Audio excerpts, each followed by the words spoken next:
नमस्कार दोस्तों, आपका हमारे चैनल पर फिर से स्वागत है। मैं शुभम आज लाया हूं आपके लिए एक नई डरावनी कहानी। आशा करता हूं कि यह कहानी आपको पिछले कहानियों की तरह भी पसंद आए। और हाँ, एक और विशेष बात, एक अच्छी हॉरर स्टोरीज बनाने में बहुत ज़्यादा मेहनत लगती है। एक अच्छी कहानी ढूंढना, फिर उसको एडिट करना, फिर उस पर वॉइस ओवर करना, कुछ साउंड इफेक्ट्स जोड़ना और भी बहुत कुछ, जिसमें काफ़ी सारा टाइम और मेहनत लगता है। तो हम इन सब के बदले आपसे सिर्फ यह चाहते हैं कि आप हमारे चैनल को लाइक सब्सक्राइब करें, और अगर कोई शिकायत है तो प्लीज़ कमेंट करें, अगर नहीं तो फिर भी करें। जो कोई सीरीज़ हम बनाते हैं उसका नेक्स्ट सीरीज़ बनाने में हमें तभी प्रोत्साहन मिलता है जब आप लोग उस वीडियो को लाइक करते हैं और हमारे सब्सक्राइबर्स काउंट बढ़ते हैं। अगर ऐसा नहीं होता तो नेचुरली हमारा मोटिवेशन गिरता जाता है। तो कृपया करके हमें सपोर्ट करें, जिससे हम ऐसी वीडियोस और अच्छे से बना के आपको दे सके। गाड़ी धीमी चलाओ कबीर, तुम बहुत तेज गाड़ी चला रहे हो। तुम्हें क्या हो गया है कबीर? कबीर की आंखों में उसे एक अजीब सी बेचैनी दिख रही थी, जैसे वो अपने आपे से बाहर हो। कबीर प्लीज गाड़ी धीमी चलाओ, मुझे बहुत डर लग रहा है। प्लीज कबीर, मुझे बहुत ज्यादा डर लग रहा है।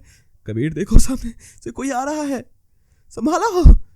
कबीर अभी भी बेतहासा गाड़ी चला रहा है, जैसा वो उसकी कोई भी बात को सुन ही नहीं रहा हो, जैसे कबीर किसी और ही दुनिया में हो।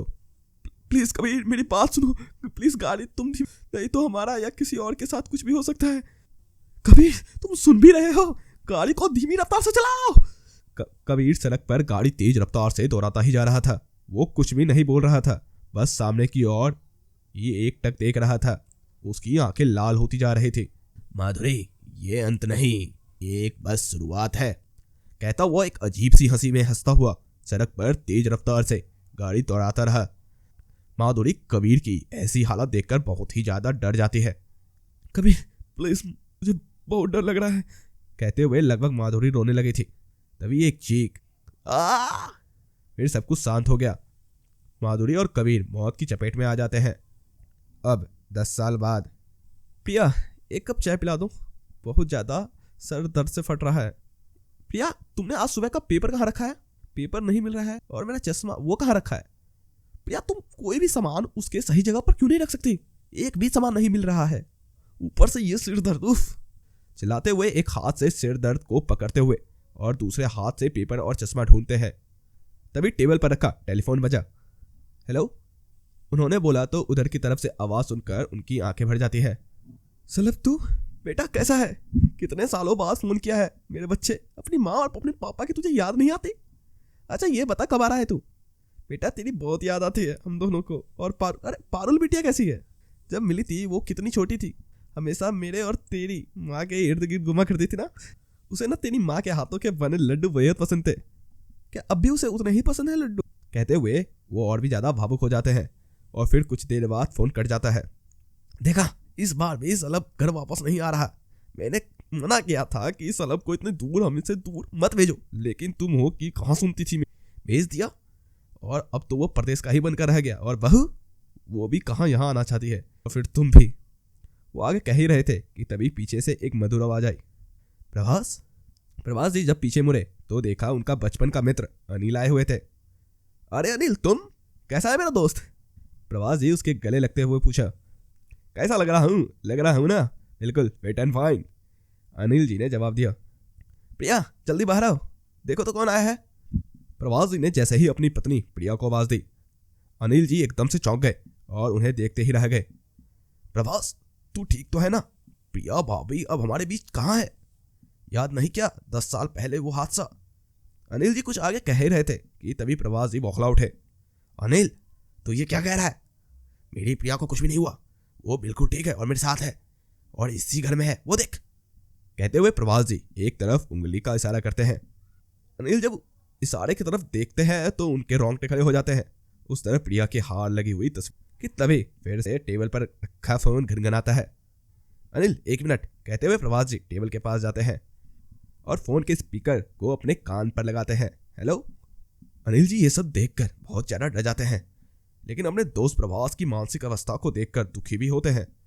प्रभास जी फोन पर बात कर ही रहे होते हैं कि तभी अनिल जी प्रभास जी के हंसते हुए चिल्लाते हैं। प्रभास, ये क्या पागलपन है? फोन का तार कटा हुआ है, तो इस पर कोई फोन कैसे आ सकता है? प्रभास, तू मेरा सबसे अच्छा दोस्त है, तो क्यों ऐसे? मुझे तेरी चिंता हो रही है, तू क्यों नहीं किसी डॉक्टर से मिल लेता है? अनिल, तू बस कर अब। तुझे क्या लगता है मैं पागल हूं? आंखों की तरह लगता है कि मैं पागल हो चुका हूं? प्रभास जी लगभग बौखलाकर उसे कहते हैं, नहीं प्रभास, मेरा वो मतलब नहीं, बिल्कुल ठीक है, थोड़ी देखभाल और थोड़े आराम की जरूरत है। चल तू आराम कर और मेरे लिए चाय बना कर लाता हूँ। और वैसे भी तुझे चाय के साथ पेपर पढ़ने की आदत है ना, तू अपने कमरे में चल, मैं पेपर और चाय तुम्हारे सामने लाता हूँ।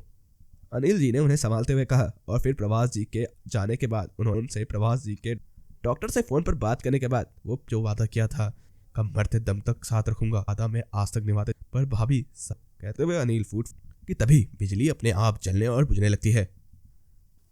मुझे माफ कर दो भाभी, मुझे माफ कर दो। जैसे अनिल जी इतना कहते हैं कि तभी उस कमरे की सभी बत्तियां अपने आप जल बुझने लगती है। कमरे का सभी सामान हिलने डुलने लगता है। कुछ कांच के सामान और फ्लोर वॉश भी हिलकर नीचे गिरकर टूट जाता है। वो फ्लोर वॉश जिसे प्रिया ने खुद अपने हाथों से बनाया था। कमरे में लगा मिरर भी चटकने लगता है और साथ ही प्रिया की तस्वीर का शीशा भी कोने कोने से चटकने लगते हैं और फिर सब शांत हो जाता है, जैसा कुछ हुआ ही नहीं। अनिल जी पहले तो ये सब देखकर बहुत डर जाते हैं, फिर अपने आप को संभालने की असफल कोशिश करते हैं। और वैसे भी अब अनिल जी की भी जिंदगी में प्रभास जी के अलावा और था ही कौन?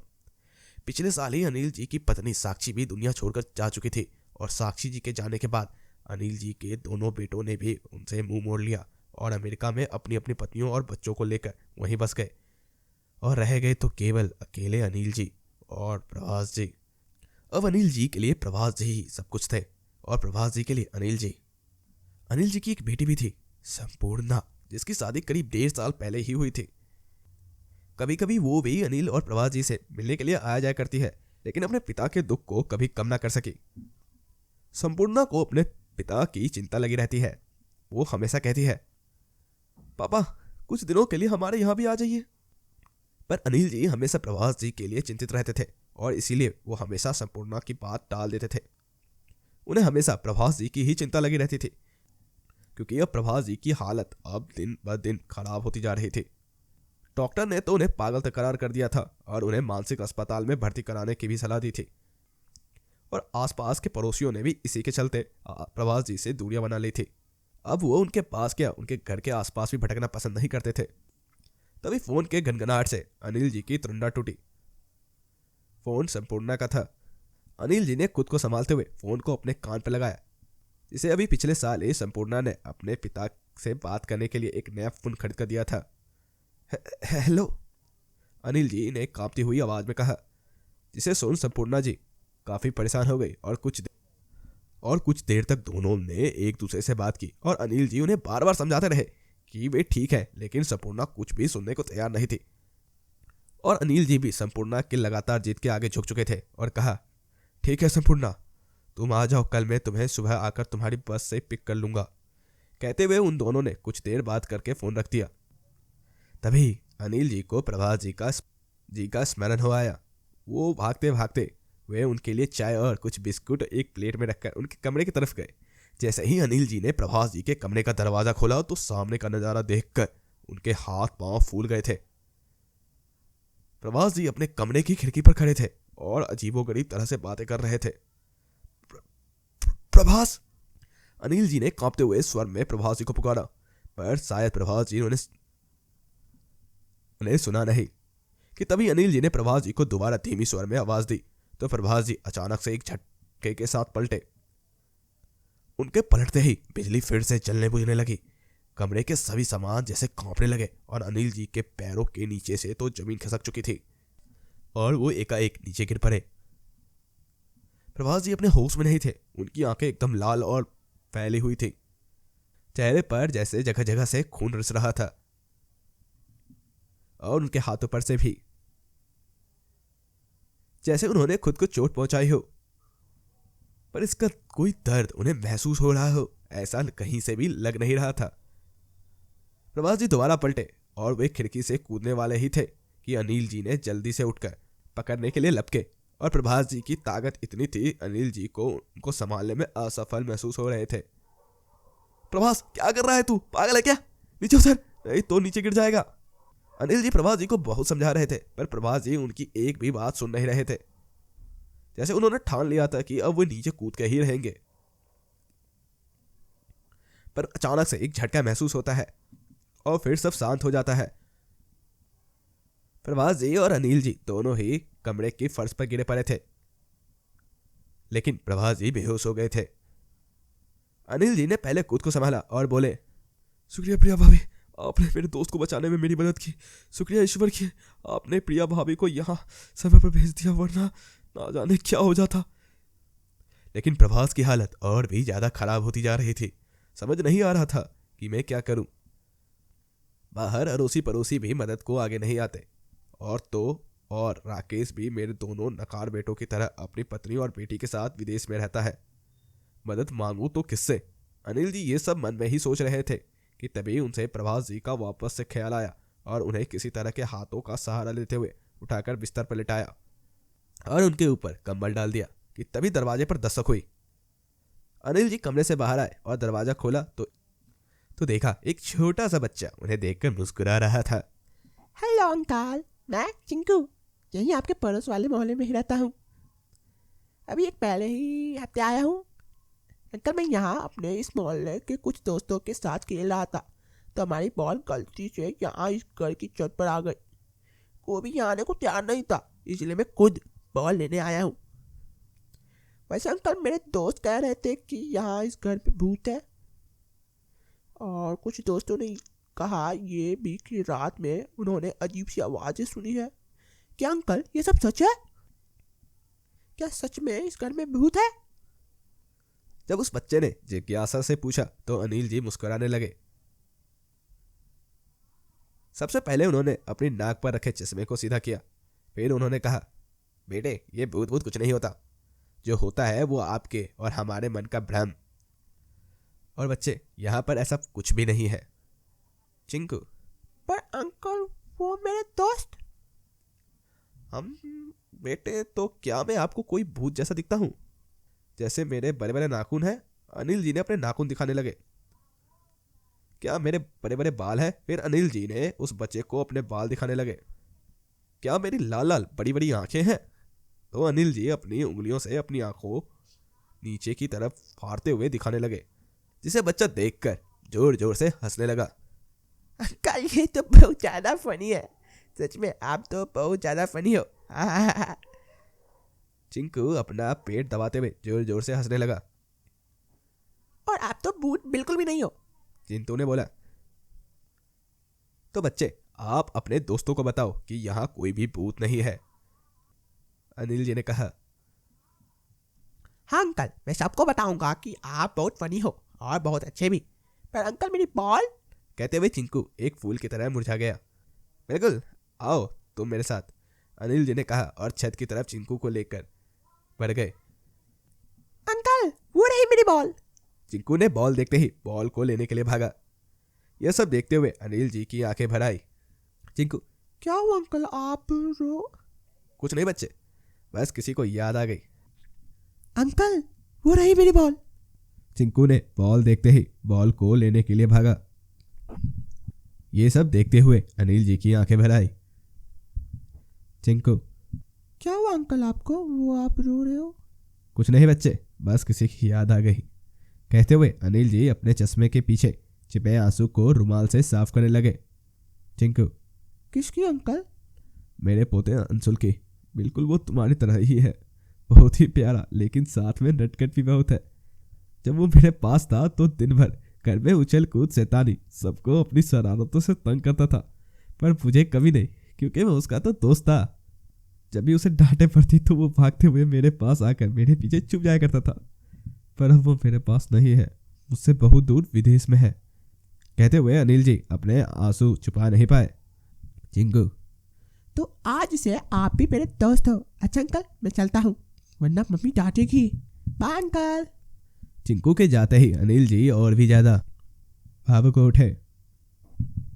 साक्षी जी, आपको कितनी बार कहा है कि अपनी दवाएं समय पर लिया करो, हमेशा मुझे ही याद दिलाना पड़ता है, अनिल जी थोड़ा कड़क होते हुए बोले। आज जानबूझकर भूल जाती हूँ। ताकि इसी बहाने आपके थोड़ा और करीब आ जाया करूँ। साक्षी जी शर्माते हुए बोले, अच्छा वो वाला कैसे? अनिल जी ने भी थोड़ा बनावटी अंदाज में कहा, छोड़िए आप ये सब नहीं समझेंगे, लाइए मैं दवा खा लेती हूँ। साक्षी जी ने कोहनी मारते हुए कहा, दादू दादी देखो ना, दादू देखो ना दादी, पापा मुझे नया बैट नहीं दिला रहे हैं। कहते हुए अंशुल रोने लगा।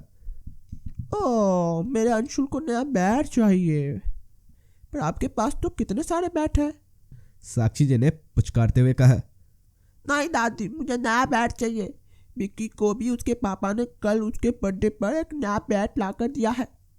सबको वो नया बैट दिखा रहा था और मुझे भी खूब चिढ़ाया उसने। दादू दादी पापा ने कहो ना कि मुझे नया बैट लाकर दे, विक्की के बैट जैसा ही। दादू विक्की का बैट बहुत अच्छा है, मुझे भी चाहिए वैसा ही बैट। अंशुल ने रोते हुए कहा, अच्छा अच्छा ठीक है, चलो आज ही तुम्हारे पापा से बात करता हूँ कि तुम्हें एक नया बैट दिला दे। अब तो खुश हो जाओ, हंसो हंसो हंसो हंसो। कहते हुए चिंकू को गुदगुदाने लगे। अंशुल अंशुल अंशुल बेटा देखो बाहर तुम्हारी मम्मी बुला रही है, जाओ जाकर दिखो, जब तक मैं तुम्हारे पापा से बात कर लेता हूँ, अनिल जी ने कहा। शाम को अनिल जी, साक्षी जी, अनिल जी का बेटा राहुल और उसकी पत्नी पायल चारों एक बड़े से हॉल में सामने सामने एक गंभीर मुद्रा में बैठे थे और कहीं कोने में अंशुल दुबका हुआ था। अनिल जी का बड़ा बेटा अपनी पत्नी और बच्चों के साथ पहले ही विदेश जाकर बस गया था। बचा था तो राहुल और उसका परिवार, जो अब भी अनिल जी और साक्षी जी के साथ रह रहा था। पापा आपको किसने हक दिया है मेरे बेटे को बिगाड़ने का? पायल ने लगभग चीखते हुए कहा। बिगाड़ा क्या है हमने? अनिल जी के आगे कुछ कहते हुए पायल ने आगे कहा, पापा आपने और मम्मी जी ने, आप दोनों ने ही अंशुल को बिगाड़ कर रख दिया है। क्या जरूरत थी आपको एक नया बैट दिलाने की? क्या आपने हमसे इस बारे में पूछा, हमसे बात की? कहा हमसे कि अंशुल को नया बैट चाहिए, दिला दो। और पापा क्या आपने इस घर की आर्थिक की हालत बारे में सोचा है? क्या आपने ये सोचा कि हम दोनों दिन रात इतनी मेहनत करते हैं घर में आप दोनों की देखभाल और इस घर के देखभाल के लिए पूरे टाइम की एक बाई को रखा हुआ है, उनकी तनख्वाह हम कैसे देते हैं? सोचा है आपने इस बारे में? आपको और मम्मी को कोई काम ना करना पड़े, इसी बात का पूरा ख्याल रखते हैं हम। क्या आपने इस बारे में सोचा है? और क्या इस बारे में सोचा है कि हम दोनों कैसे इस घर का खर्चा चलाते हैं? आपकी दवाइयाँ, मम्मी की दवाइयाँ, अंशुल की स्कूल की फीस, उसके ट्यूशन के अलग से फीस, सोचा है आपने कि हम दोनों कैसे उसे पूरा करते हैं? रात दिन अपनी नींद, अपनी खुशियाँ, अपना चैन, अपना सुकून, इन सबको त्याग कर ही हम ये सब कर पाते हैं। और आपने हमसे बिना पूछे, बिना कोई बात के अंशुल के लिए नया बैट ले आए। कम से कम एक बार पूछ तो लिया होता हमसे। पापा आपके बड़े बेटे और मेरे बड़े आदर्श भैया इस घर का खर्चा नहीं चलाते हैं, हम चलाते हैं। वो तो अपने जिम्मेदारी से मुंह मोड़कर अपने परिवार के साथ विदेश में जाकर बस गए। बचा कौन? हम, जिसे अब इन सारी जिम्मेदारियों को अकेले एक बोझ के साथ चुकाना पड़ रहा है। राहुल ने एक सांस में कहा। राहुल के ऐसे तीखे स्वर सुनकर अनिल जी और साक्षी जी दोनों बुरी तरह से हिल गए, जैसे उनके पैरों के नीचे से जमीन खिस गई हो। बोझ? हम तुम्हारे लिए एक बोझ से लगने लगे? पापा राहुल कहने का मतलब वो बिल्कुल नहीं था, वो तो बस। पायल राहुल के पक्ष में सफाई पेश करने लगी तो अनिल जी ने उसे बीच में ही रोक दिया। बहू तुम मुझे मत समझाओ, मैं इसे तुमसे ज्यादा समझता हूँ और ये क्या कहना चाह रहा है ये भी बहुत अच्छे से समझ रहा हूँ, और इसके पीछे के शब्द किसके हैं वो भी। अनिल जी ने कहा तो पायल और राहुल को जैसे सांप सूंघ गया। साक्षी जी देख रही हैं आप, हमने जिस बच्चे को इतना लायक समझा आज वो भी अपने बड़े भाई की तरह नालायक ही निकला। हमने जिस बच्चे को इतना लायक समझा आज वो भी अपने बड़े भाई की तरह नालायक ही निकला। और हमने भी तो इसे और इसके परिवार को पूरा मान और पूरा प्यार दिया, लेकिन ये भी, खैर छोड़ो वो सब। हम क्यों इन्हें वो सब गिनाए जो बचपन से लेकर आज तक हमने इनके और इनके बड़े भाइयों के लिए किया है। हमने जो भी किया अपनी संतान के प्रति वर्ष किया, और इन्होंने हमारे लिए अब तक जो किया वो एक बोझ और अपनी जिम्मेदारी समझकर। जानते हो बेटा, जब तुम और तुम्हारा बड़ा भाई बीमार हो भी जाते थे तो यही माँ तुम्हारी देखभाल में बिना सोए हुए ही पूरी रातें काट देती थी।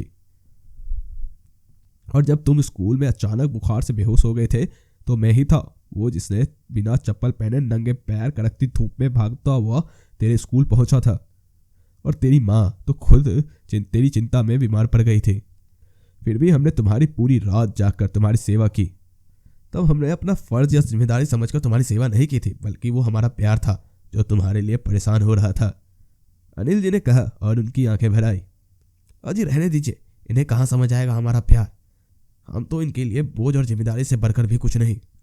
और अब रही बात अंशुल को नया बैट दिलाने की, वो तो तुम्हारे पापा ने अपनी बचाई हुई पिछले महीने की पेंशन से दिलाई है, और हमें नहीं लगता कि अपने ही पैसों को खर्च करने के लिए तुमसे या तुम्हारी पत्नी से कुछ भी पूछने की जरूरत है।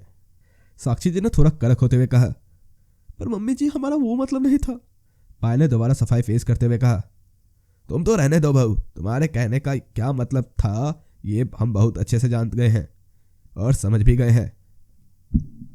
और अब रही जिम्मेदारी या बोझ तले दबे रहने की बात, तो सुन लो, अब तुम दोनों इस बोझ तले दबे ना रहो, यही बेहतर होगा। तुम्हें हमारी जिम्मेदारी या हमारा बोझ उठाने की कोई ज़रूरत नहीं है। हम एक दूसरे का ख्याल रख सकते हैं, और अगर तुम भी अपने बड़े भाई और भाभी की तरह अपने परिवार के साथ जाना चाहते हो तो जा सकते हो। तुम्हें हम दोनों में से कोई नहीं रोकेगा। हम रुखा सूखा खा लेंगे, लेकिन हम तुम्हारे ऊपर बोझ बिल्कुल भी नहीं बनना चाहते। क्यों साक्षी, मैंने कुछ गलत तो नहीं कहा ना? कहते हुए दोनों एक दूसरे के हाथ थामे अपने कमरे में चले आए और एक दूसरे की बाहों में रोने लगे। तभी अचानक से एक तेज स्वर से अनिल जी का ध्यान भंग हुआ। वो सीढ़ियों से नीचे भागते हुए आए। प्रभास, प्रभास, क्या हुआ तुम्हें? तुम ठीक तो हो ना?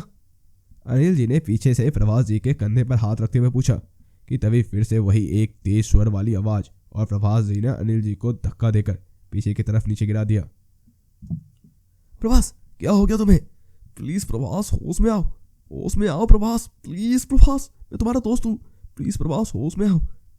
अनिल जी पीछे की ओर खुद को घसीटते हुए बोलते जा रहे थे। अनिल जी की हालत देखकर किसी को भी डर महसूस हो सकता था। उनकी आंखें पूरी तरह से काली पड़ चुकी थी। चेहरे पर जगह जगह से नाखून से नोचने जाने वाले निशान, जैसे खुद को ही उन्होंने नोचा हो। आंखें पूरी तरह से लाल पड़ चुकी थी। उन्हें देखकर ऐसा लग रहा था जैसे उनके ऊपर कोई शैतान हावी हो गया हो। इंजेक्शन, इंजेक्शन, इंजेक्शन, हाँ वो अब इंजेक्शन ही प्रभास को काबू में ला सकता है। कहाँ रखा है वो इंजेक्शन? सोचते हुए अनिल जी खड़े हो गए और इधर उधर की मेज पर चेक करने लगे। अंततः उन्हें इंजेक्शन तो मिल गया, पर अब समस्या थी कि उन्हें यह इंजेक्शन लगाएगा कैसे। अनिल जी कुछ सोच में थे कि तभी प्रभास जी उन पर हावी हो गए। कुछ देर में ही प्रभास जी शांत होने लगे, क्योंकि अनिल जी ने उनको इंजेक्शन दे दिया था। फिर अनिल जी ने उन्हें जैसे तैसे करके कमरे में लिटाकर कमरा बाहर से बंद कर दिया और सामने पड़े सोफे में जाकर बैठ गए। उनके मन में बहुत सी बातों ने घर कर लिया था। उनकी आंखों की कोनों से एक आंसू चुपके से निकलकर लुढ़क आया, क्योंकि ये बातें तो उनके दोस्त प्रभास और उनके परिवार से जुड़ी थी। 10 साल पहले क्या जरूरत थी भाभी सल्लम और उसकी पत्नी को यहां से जाने की आज्ञा देने की? क्या आपने हमारे घर का हाल नहीं देखा? आपसे हमारे घर का हाल कुछ छुपा नहीं है, फिर भी जानती है ना आप, हमारा बड़ा बेटा अक्षर और उसकी पत्नी रश्मि दोनों किस तरह अपने परिवार से दूर अपने बच्चों के साथ विदेश में बस गए। वे घर आना ही नहीं चाहते, और आपने। अनिल जी आगे कुछ कहते कि प्रभास जी ने कहा, अब तुम ही समझाओ इसे अनिल, मेरी तो कुछ सुनती ही नहीं। कहते हुए प्रभास जी कमरे से बाहर निकल गए। तो क्या करूं अनिल जी, आपसे भी मेरी हालत कहाँ छिपी है। घर में रोज रोज के झगड़े, तंग आ गई हूं परिस्थितियों को संभालते संभालते। सलहब और इनकी पटरी मेल नहीं खाती, और इधर बहू को भी हम चुपते हैं। ऐसे में मुझे उनकी बात ही सही लगी और दे दी उनको यहां से जाने की आज्ञा। कहते हुए प्रिया जी फवक कर रोने लगी। पर भाभी, आपको याद नहीं क्या, आपके सबसे बड़े बेटे कबीर और बहू माधुरी के साथ उस दिन क्या हुआ था? अनिल जी ने कहा। हाँ याद है अनिल जी, बहुत अच्छी तरह से। वो दर्दनाक याद सा आज भी याद करती हूँ तो रूह कांप जाती है, प्रिया जी ने सहज होते हुए कहा। और तब भी आप उन दोनों को यहां से जाने के लिए कह रही हैं? अनिल जी ने पूछा। हाँ अनिल जी, क्योंकि इसके पीछे भी कहीं ना कहीं मेरा ही स्वार्थ छिपा है, प्रिया जी ने कहा। स्वार्थ? कैसा स्वार्थ? अनिल जी ने पूछा। माँ का स्वार्थ, माँ की ममता का स्वार्थ, अपने बच्चों को सुरक्षित देखने का स्वार्थ, चाहे वो हमसे भले ही कितने दूर हो मगर सुरक्षित रहे। प्रिया जी ने पानी का घूंट अपने गले से उतारते हुए कहा। मैं समझा नहीं भाभी। अनिल जी ने गंभीर चेहरा बनाते हुए पूछा। क्या आपको सच में याद नहीं? प्रिया जी ने पूछा। क्या भाभी, आप किस बारे में बात कर रही हैं? अनिल जी ने फिर से पूछा। मैं उस शराब के बारे में बात कर रही हूँ जिसे खुद मेरी सबसे अच्छी और खास सहेली और आपकी बहन सुमेधा जाते जाते हमें एक श्राप देकर गई थी। याद है अनिल जी आपको? प्रिया जी ने थोड़े गंभीर स्वर में कहा तो अनिल जी का चेहरा नीचे की तरफ झुक गया। नहीं अनिल जी, आपको निराश होने की कोई आवश्यकता नहीं है, क्योंकि इसमें आपकी बहन सुमेधा की कोई भी गलती नहीं थी। अरे आपको तो वो बात पता भी नहीं थी कि आखिरी आपकी बहन सुमेधा ने खुद की जान क्यों ली और जाते जाते हमें क्यों वो श्राप दे गई। इसे कोई भी माँ स्वीकार नहीं करना चाहेगी। पर भाभी, नहीं अनिल जी, आज नहीं, आज सब बाहर आ ही जाने दीजिए। अनिल जी, गलती तो हमारे बेटों की थी, सलब और कबीर की गलती थी, जिसके कारण आपके घर की खुशियां माता में बदल गई थी। याद है आपको वो दिन जिस दिन सुमेधा अपनी बेटी चित्रा के साथ अपने भतीजे अक्षर की शादी में आई थी? अक्षर की शादी बहुत ही अच्छे से संपन्न हो चुकी थी। घर के अंदर शादी की बाकी रस्में चल रही थी और बाहर तेज बारिश अपने उफान पर थी। मैं और सुमेधा कहीं एक कोने में अपने बचपन की यादें ताज़ा कर रही थी और दूसरी ओर कुछ का अलग ही गुट बना हुआ था। उसी बीच मैंने चित्रा को घर से बाहर जाते हुए देखा, लेकिन मैंने और सुमेधा ने, हम दोनों ने मिलकर देखकर भी अनदेखा कर दिया। लेकिन फिर कुछ देर बाद उसके पीछे सलब और कबीर को भी हमने जाते हुए देखा, लेकिन सुमेधा ने नहीं देखा। प्रिया जी बता ही रही थी कि अनिल जी ने कहा, तो क्या हुआ भाभी? अनिल जी, बात उतनी हल्की नहीं है जितनी आप समझ रहे हैं। मैं कुछ दिनों से अपने बेटों के भीतर के बदले हुए रूप को देख रही थी। वो जिस तरह से चित्रा को देखते थे, चित्रा के आगे पीछे घूमते थे, उसे बात बात पर परेशान करते थे, मैं ये सब कुछ देख रही थी। मैंने कई बार उनसे बात की, उन्हें समझाया, प्रभास जी से बात करने तक की धमकी तक दी, लेकिन वो बार बार बस एक ही बात कहते रहे, नहीं मम्मी, आप जो कुछ समझ रही हैं ऐसा कुछ भी नहीं है, हमें उस चित्रा से कोई इंटरेस्ट नहीं है। भला एक माँ की नज़रों से कब कुछ छुपाया है, इसीलिए मैं अंदर से बहुत डरी हुई थी।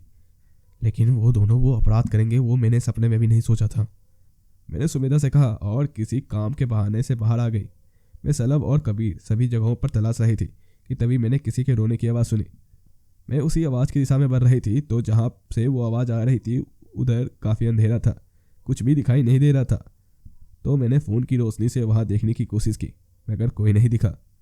मैं वापस जाने को मुड़ने को ही हुई थी कि तभी